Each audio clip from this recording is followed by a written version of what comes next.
कहते हैं कि दुनिया में मन सबसे ज्यादा शक्तिशाली चीज होती है।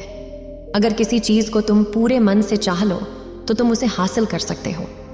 ये मैं नहीं कहती, ये सभी महापुरुषों का कहना है। लेकिन अगर ये सत्य है, ये सच है, तो जो हम अपने मन से चाहते हैं वो हमें हासिल क्यों नहीं होता है। यदि आप महात्मा बुद्ध के विश्वासी हैं तो इन दिव्य उपदेशों को ध्यान से सुने। इस वीडियो को पूरा अंत तक देखें, वरना पछतावे का सामना करना पड़ेगा। अपने कीमती समय को फालतू के शॉर्ट्स वीडियो के जगह यहाँ लगाए, कुछ नया सीखने को मिलेगा। वही कोई भी इंसान अपने मन में दुख तो नहीं चाहेगा, लेकिन वो रहता तो दुखी है। हर इंसान अपने मन से तो कामयाब होना चाहता है, खूब पैसा कमाना चाहता है, लेकिन फिर भी वो कामयाब नहीं होता। भला ऐसे दुनिया में कौन इंसान होगा जो अपने मन में ये चाहेगा कि मैं नाकामयाब रहूं या मैं पैसा ना कमाऊं। सोचने की बात है। तो इसमें दो चीजें निकल के सामने आती हैं। या तो वो महापुरुष गलत थे जिन्होंने ये बात बोली कि मन से चाही हुई चीज हासिल हो जाती है, या फिर हम गलत हैं। आज की कहानी जो मैं आपको सुनाने वाली हूँ, उसे समझने के बाद आपको एक ऐसा मंत्र पता चलेगा जिससे आप ये समझ पाएंगे कि अपने मन से कोई भी चीज कैसे करवाई जाती है, मन में किसी भी बात का बीज कैसे बोया जाता है। ये इस कहानी से आपको अच्छी तरह से समझ में आ जाएगा, और इससे आप ये भी समझ पाएंगे कि आकर्षण का नियम, लॉ ONF अट्रैक्शन कैसे काम करता है। एक बार की बात है, एक आदमी के जीवन में सिर्फ दुख ही दुख थे। वो जो भी काम करता उस बेचारे को काम पूरा ही नहीं होता। घर में आता तो घर में क्लेश बना रहता। किसी से कोई मदद मांगता तो कोई उसकी मदद नहीं करता। ऐसा लगता था कि चारों ओर से दुखों का पहाड़ उसी पर टूट पड़ा है। उसे समझ नहीं आ रहा था कि मैं इन दुखों से पार कैसे पाऊं। वो दिन रात यही सोचता रहता कि अपने दुखों से छुटकारा कैसे पाना है। इसी कारण से रात में सो भी नहीं पाता था। उसकी आंखों के नीचे बड़े बड़े काले घेरे बन गए थे, जो इस बात का प्रतीक थे कि वो बाद में कितना दुखी है और कितना चिंतित है। कभी कभी तो उसके मन में आत्महत्या करने के भी ख्याल आते थे, लेकिन अपने परिवार की चिंता करके वो ये कदम नहीं उठा पाता था। वो इतना दुखी हो गया कि उसने निर्णय किया कि वो इन दुखों से छुटकारा पाकर रहेगा। इसके लिए चाहे उसे कितनी भी मेहनत करनी पड़े, कुछ भी करना पड़े, चाहे अंगारों पर चलना पड़े, लेकिन इन दुखों से छुटकारा हासिल करके रहेगा। ऐसे ही एक दिन उसने अपने मित्र से पूछा कि मैं अपने जीवन को कैसे सुधारें। उसके मित्रों ने उसे बताया कि तुम किसी बाबा के पास जाओ। बाबाओं के पास ऐसा मंत्र होता है जिससे सारे दुख मिट जाते हैं, जीवन खुशियों से भर जाता है और धन संपदा भी हासिल हो जाती है। तुम किसी ऐसे बाबा को ढूंढ लो, बस तुम्हारा काम बन जाएगा। उस आदमी के मन में ये बात पूरी तरह से पक्की बैठ गई कि कोई बाबा ही मेरा दुख दूर कर सकता है, और इसीलिए उसे किसी भी बाबा के बारे में पता चलता तो वो उस बाबा के पास पहुंच जाता। उस बाबा को अपनी समस्या बताता और उससे उसका समाधान पूछता और कहता कि बाबा, मत कुछ भी करने के लिए तैयार हूँ, लेकिन मेरी इन समस्याओं से मुझे छुटकारा दिला दीजिए। आप जो कहेंगे मैं वो करूँगा, लेकिन मेरे जीवन को सुधार दीजिए। बाबा उसे कुछ टोने टोटके बता देते करने के लिए, और बदले में दान दक्षिणा ले लेते थे कि ये टोना टोटका करने के बाद तुम्हारे घर में सुख शांति बनी रहेगी। बस इस टोटके को पूरी विधि के साथ करना। वो आदमी घर लौटकर पूरी विधि के साथ टोने टोटके करने लगा, लेकिन बहुत टोने टोटके करने के बाद भी उसके जीवन में कुछ बदलाव नहीं आया। इसके विपरीत उसका जीवन और ज्यादा दुखी हो गया। जो भी बाबा उसे टोना टोटका देता था, वह बदले में उससे दान दक्षिणा लेता था, जिससे उसका धन भी धीरे धीरे खत्म हो रहा था। इससे उसके जीवन में दुख और ज्यादा बढ़ गए। तब उसे लगा कि बाबाओं के पास जाने से तो मेरे जीवन में दुख कम होने के बजाय बढ़ते ही जा रहे, तो मुझे क्या करना चाहिए? बाबाओं के पास जाऊं या ना जाऊं? फिर एक दिन एक आदमी ने उसे बताया कि तुम अपने घर में किसी पंडित को बुलाकर हवन करवा लो।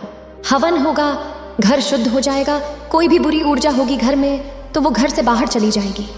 किसी पंडित को बुलाकर पूरे विधि विधान से मंत्रोच्चारण कराओ और हवन कराओ, जिससे घर में सुख शांति आए। उस आदमी के मन में ये बात बैठ गई और उसने एक पंडित को अपने घर पर बुलाकर हवन करवा दिया। हवन अच्छी तरह से संपन्न हुआ।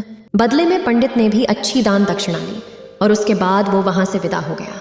लेकिन कुछ दिनों के बाद उस आदमी को महसूस हुआ कि उसके जीवन में अब भी कोई बदलाव नहीं आया है। अब वो आदमी पूरी तरह से दुखी हो गया और ज्यादा परेशान हो गया।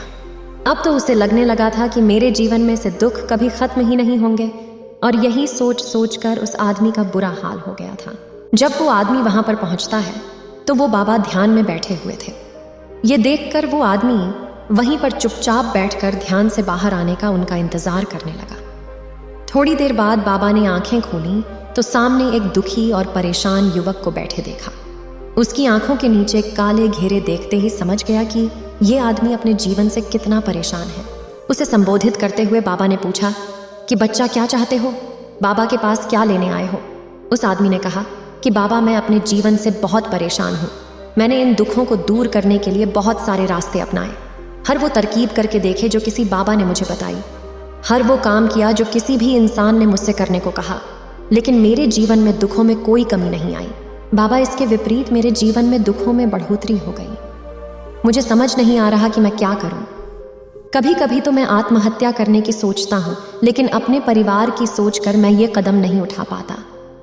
मैंने आपके बारे में बहुत सुना है बाबा, और मैं बहुत उम्मीद के साथ आपके पास आया हूँ। कृपया करके मुझे कोई ऐसा मार्ग बताएं जिससे मुझे अपने दुखों से छुटकारा मिल जाए। मैं अपने दुखों से छुटकारा पाने के लिए कुछ भी करने को तैयार हूँ। आप मुझे कोई भी रास्ता बताएं, चाहे वो रास्ता कितना भी कठिन क्यों ना हो, मैं उसको पार करके रहूँगा। बाबा ने महसूस किया कि आदमी तो सच में बहुत परेशान है। बाबा ने उसकी बात सुनकर कहा कि बच्चा, दुखों को दूर करने के लिए मंत्र ऐसे ही नहीं मिलते, मंत्र पाने के लिए कुछ करना पड़ता है। तुम कुछ कर सकते हो?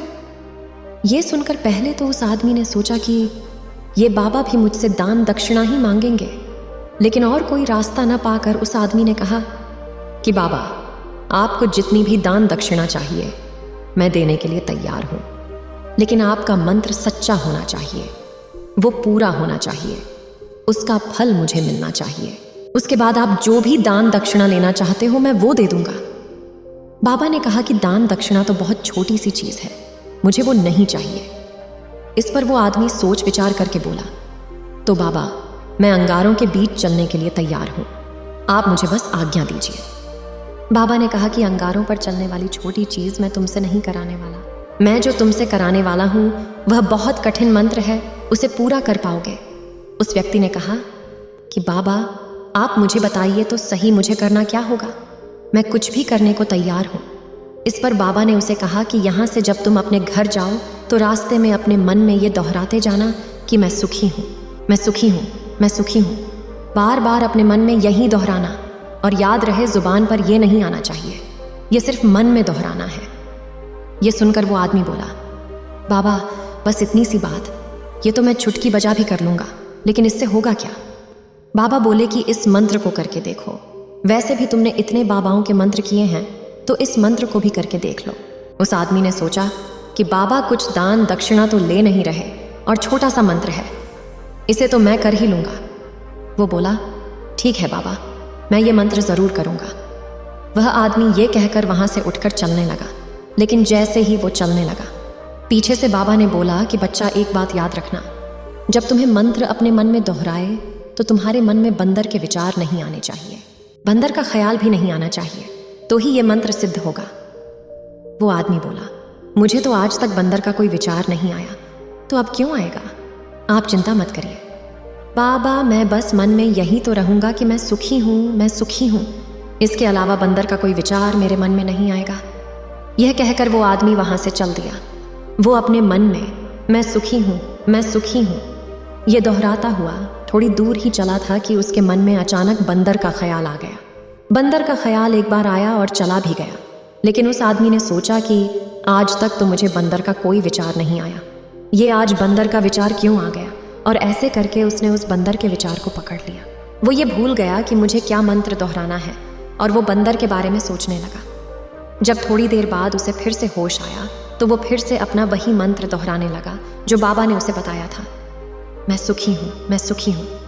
लेकिन अचानक से सामने एक बंदर दिखाई दिया, और ये देखकर उसके मन में फिर से बंदर का विचार उठ गया, और वो अपने अंदर से इस विचार को बाहर फेंकना चाहता था। वो चाहता था कि मेरे अंदर किसी भी तरह बंदर का विचार ना आए, लेकिन उसे तो सामने बंदर ही दिखाई दे गया। ऐसे ही जद्दोजहद करते करते वह घर पे पहुंचा, और घर में पहुंचने के बाद अपनी पत्नी को कहा कि हे बंदरिया, मुझे खाने में बंदर परोस दो। और जब उसे एहसास हुआ कि उसने क्या बोल दिया तो वो अपने बाल नोचने लगा। वो दीवारों में सर मारने लगा कि आज तक मुझे बंदर का कोई विचार नहीं आया, और आज मुझे ये क्या हो गया है कि मुझे हर जगह बंदर ये बंदर नजर आ रहा है। ये कैसी माया है? यही सोच सोच कर वो आदमी रात भर सो नहीं पाया।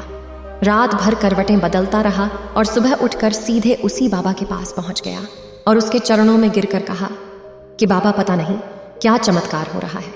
आज तक मुझे बंदर का कोई विचार नहीं आया, लेकिन कल से जब से आपने मुझसे कहा कि बंदर का विचार नहीं आना चाहिए, तब से मुझे हर जगह बंदर ही बंदर नजर आ रहा है।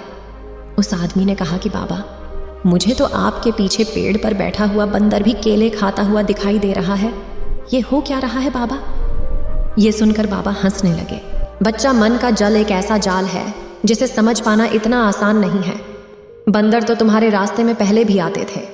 जब तुम मेरे पास आए थे तो इन्हीं पेड़ों पर ये बंदर घूम रहे थे, लेकिन तब तुम्हारे ध्यान में ये बंदर नहीं था। तब तुम्हारे ध्यान में सिर्फ अपने दुख थे। इसके बाद बाबा ने उसे बताया कि बच्चा, हम जिस चीज़ से भी दूर भागना चाहते हैं, वही चीज़ हमारे मन में बहुत गहरे में प्रविष्ट हो जाती है। वो हमारे अंतर्मन में समा जाती है।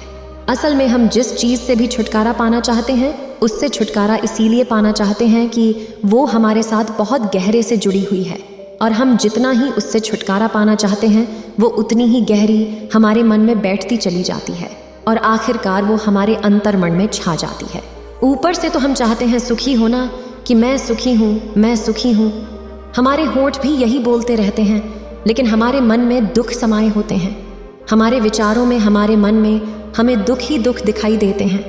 इसीलिए अपनी जुबान से बार बार ये बोलने से कि मैं सुखी हूँ, मैं सुखी हूँ, हम सुखी नहीं होंगे जब तक ये मंत्र हमारे अंतर्मन में प्रविष्ट नहीं होगा। इस पर उस आदमी ने पूछा कि बाबा, लेकिन ये मंत्र हमारे अंतर्मन में प्रविष्ट कैसे होगा?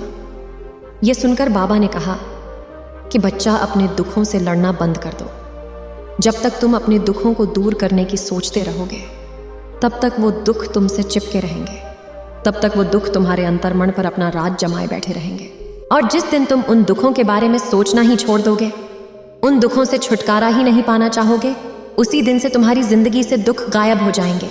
क्योंकि किसी भी चीज़ से छुटकारा पाने के लिए हमें उस चीज़ के बारे में सोचना पड़ता है, और हम जितना ही उस चीज़ के बारे में सोचते हैं, वो उतनी ही गहरी हमारे मन में प्रविष्ट होती चली जाती है। हम अधिकतर समय दुखों के बारे में ही सोचते हैं।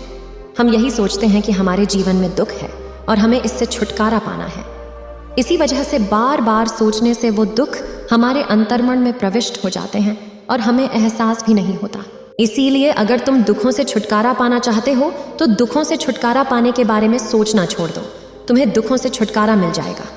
अक्सर आदमी धूम्रपान छोड़ना चाहता है, शराब छोड़ना चाहता है, सुबह अपने आप से यह वादा करता है कि मैं कोई भी गलत काम नहीं करूंगा, लेकिन शाम को जब लौटता है तो नशे में चूर होकर लौटता है। ऐसा क्यों होता है कि जो हम सोच रहे हैं वो पूरा कर ही नहीं पा रहे हैं? असल में हम उस चीज़ को बहुत ज़्यादा तवज्जो दे रहे, उस चीज़ को बहुत ज़्यादा अहमियत दे रहे हैं। जब भी हम उस चीज़ को छोड़ने के बारे में सोचते हैं तो हम उसकी इम्पोर्टेंस यानी कि विशेषता और ज़्यादा बढ़ा देते हैं। हमारा मन उस चीज़ के बारे में जितना ज़्यादा सोचेगा, शराब या धूम्रपान छोड़ने के बारे में जितना ज़्यादा सोचेगा, हमारा मन उतना ही उस चीज़ के पीछे ज़्यादा भागेगा। हमें उस चीज़ से लड़ना नहीं है, बल्कि बिना सोचे गुजर जाना है। और अगर इस मंत्र को हम समझ लेते हैं तो हम अपने जीवन में जो भी पाना चाहते हैं उसे अपने अंतर्मन में डाल सकते हैं। और एक बार वो लक्ष्य हमारे अंतर्मन में बैठ जाता है तो फिर सफलता पाने में कोई समस्या नहीं आती, कोई दिक्कत नहीं आती। उम्मीद है आप सभी को यह वीडियो अच्छी लगी होगी। अगर आप बुद्ध के सच्चे विश्वासी हैं तो चैनल को सब्सक्राइब और वीडियो को लाइक करके कमेंट में नमस्ते लिख दीजिए।